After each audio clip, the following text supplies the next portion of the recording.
කීප පොලක් ඉන්නවා. එතනින් පස්සේ අපි ප්‍රසංගය කෙමෙන් නිමාවට ළඟා වෙනවා. අපි ආරාධනා කරමු අද ප්‍රසංග වේදිකාවේ ගීතවත් වන එකම ආරාධිත ගායන ශිල්පිනියට මේ ප්‍රසංග වේදිකාවේ ගීතවත් වන්නට වයඹ රාජධානිය ඇතුගල්පුර මේ ආදරණීය ගායන ශිල්පිනියට ශ්‍රී ලාංකීය සංගීත එලිපෙහෙලි කළ මම් පෙත විවර කර දුන්නා. ජනතා මනාපය, ජනතා ආශිර්වාදය, ජනතා අභිෂේකයෙන් ප්‍රසංග වේදිකාව ලාංකීය කලා ලෝකය ජයගත් ඇයගේ සිහිනගී කුමාරිය මේ සියලු සිහිනවල සැබෑ හිමිකාරීත්වය ජනතා අභිෂේකයෙන්, ජනතා පරමාධිපත්‍යයෙන් ජයග්‍රහණය කරමින් වර්තමාන ශ්‍රී ලංකාවේ එලිමහන් ප්‍රසංග වේදිකාවේ ප්‍රබලම කටහඬකට හිමිකම් කියමින් ආදරණීය ගීතාවලියකට හිමිකම් කියන වපුරු ගායන ශිල්පිනියක් ආරාධනා කරමු. සංගීතේ උපන් හපන් වග එපමණක් නොව ගීතයට සංගීතයට ආදරය කරමින් ආදරණීය ජනතාවට ආදරය කරන නිහතමානී බව තමාගේ ආභරණය කොටගත් අපේ කාලයේ සුන්දර ගායන ශිල්පිනිය ශානිකා මදුමාලි කරුණායකල ආශා එක්ක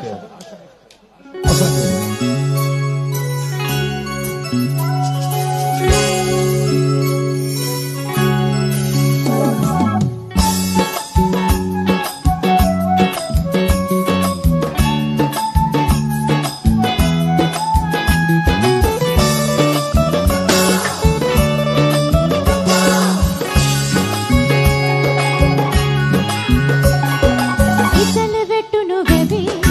අඳුරු මුකුළු කලේ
සුදී ශානිකා මදුමාලි ප්‍රසංග වේදිකාවෙන් සමගින් යන්නේ මේ ආදරණීය ප්‍රසංග වේදිකාව සමග ගීතවත් වෙලා